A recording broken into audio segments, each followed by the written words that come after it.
Yo, what's going on, guys? Crispy Flakes here, man. So we have a huge trade developing here in the NBA. Live at you from the Pacers man cave wall right here with some of my favorite players, Jermaine O'Neal, Danny Granger, Mike Dunleavy, and number 25. Only a true Pacer fan would know. Who is it? Comment in the comment section below, man, if you're a true Pacer fan. Brandon Rush, or as I used to call him, Gold Rush. It's also got Jeff Foster, Al Harrington when he played small forward, Jamal Tinsley. Yeah, man. So there's a trade that's probably going down. And I'm going to pull it up real quick here. Okay? Trade package between the Toronto Raptors and Indiana Pacers. The Raptors receive Bruce Brown, who is one of my favorite players of all time. I love Bruce Brown. I don't think he should be on the Raptors. Salary filler. First round pick. Pacers receive PASCAL SIAKAM. There we have it. Now, when you see the word salary filler, that can mean a lot of things. For me personally, I think that means probably Buddy Hield, right? Because because Pascal's on the final year of his contract, so he's probably he's got a max contract last time around, $37 million a season? So yeah, you're looking at something like that, because Bruce Brown got paid, I think he was at like $54 million or like $17 million a season or something, so you got a little bit more room there to make that happen. I think it would be Buddy Hield, man. I think it would be Buddy Hield. But I do want to kind of like deep dive more into this trade, because I'm not going to lie, some of the stuff I've seen about Pascal, like, he specifically went on the record to say, if I don't, he's like, I want to test free agency. He's like, I will sign an extension with the Raptors, maybe. Like, that's an option that could potentially happen. But if not, I will test free agency. So, like, I do like Bruce Brown. I think I don't think the Pacers really need him. They got some really other good, solid forwards on that team and stuff. But like I said, I don't really like him on the Raptors. But I think he's a trade piece later on. But 3 first-round picks, that's a big gamble. Now, with how this Pacers team is, let's kind of take a closer look here. Let's look at the records here, by the way, man. So, yeah, we got Toronto at 15 and 25. Yeah, time to sell the assets. They already traded OG, so it makes sense there. Now, Indiana's 23 and 17, 6 in the conference. So, you look at this team here. Eventually, here we go. Yep, here we are. And they're pretty damn young. Like, Tyrese obviously is their future. He's only 23. Miles Turner's 27. I think he'll be around, for another few seasons. Eggs Benedict is 21. You're trading some age with 31, 27, Buddy and Bruce, assuming it gets Buddy. I think it would have to be. And then after that, like, you got everybody in their mid or early 20s.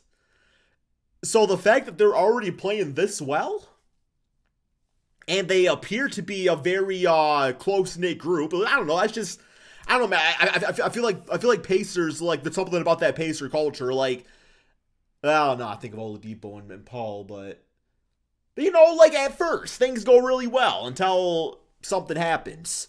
But I think this is a close-knit group right here, man. And I think they're going to develop together. And those draft picks that are being traded are going to be, they're not going to be lottery picks. They're going to be like, maybe 22nd, maybe like 18 if they're lucky or something like that. So you have to trade something to get something a lot of the time. All right, let's look at the pieces that are being traded, okay? I'm still not quite sure I'm sold on this trade. So Buddy Hield, assuming that would be him. I can't think who else it would be. Could you guys see any other contracts that would match him up? So I'm going to assume Buddy Hield. 13 points, 3 rebounds, 2 assists. He's kind of shooting trash from 3 this season. I think he would probably get dealt to a different team. Oh, I'm sorry. Who was I looking at? Oh, I'm sorry. I was looking at Bruce. Hey, Bruce, you're doing just fine at 3, my friend. 38% for Buddy Hield. Because I'm like, Buddy could be a nice little flip on, probably like a first round draft pick to him to like the Lakers. I can see a team like that pulling that. But at the same time, like, I don't know. Like, I don't really dislike how the Raptors are built. Like, I think Buddy Hield could provide them some good spacing, especially if Scotty Barnes starts taking on the bulk of the ball handling on that team. But yeah, I can see Buddy Hield actually being a solid fit maybe at times. But I also see where they're like, hey, we got Manuel Quickly, we got Gary Trent Jr. Like, we got enough shooting at the guard spot as is. It's fine. Then you got Bruce Brown, who I was kind of juicing up earlier. But yeah, Bruce Brown to me is I've said this since year one. Literally year one watching Bruce Brown play because he was drafted by the Pistons. I said that he is like a guard forward of Draymond Green. I'm sorry, a guard version of Draymond Green. Like, he's just that pristine ultimate glue guy. Won a championship with the Nuggets. When he was traded from the Pistons, it took a while before people really saw he was on the Nets for a bit. And I wasn't too salty about him leaving the Pistons because I wanted him to go to a contender because I knew he was that type of player. So it's kind of the same song and dance where I would probably look to trade him if I was Toronto. So that's just my thoughts. But then let's go and take a look at the prize asset, and that is going to be Pascal Siakam and how exactly he matches up with that Pacers roster here, man. So let's pull him up. So we have Pascal Siakam on the season. He's only 29? I thought this man was like 31. That makes it better. Okay. So, so he might be a little demotivated right now. So we're going to look at the last 2 seasons. I'm just saying, like, that is a thing, okay? There is rejuvenation in the NBA. It's a mental game. This guy needs nicknames outside of, just Spicy P. All right. Pascal Siakam. Pascal Siakam. People get really mad how I pronounce names sometimes. So there we have it, man. Alrighty. So yeah, this season, 22 points, 6 rebounds per game, 5 assists. Yeah, I really like Pascal, man. He's shooting 32% from 3, which is around his career average. So, no, he's doing just as good as previous years. Estimated field goals up, so that's good efficient-wise. 3-point shot, I mean, it's around career average, so that's fine. Field goal percentage, it looks like he's just kind of doing more work on the inside. Shooting a little less. Assists is still, the assist maybe down a little bit. I like it, man, because in this scenario, he's probably the first option, right?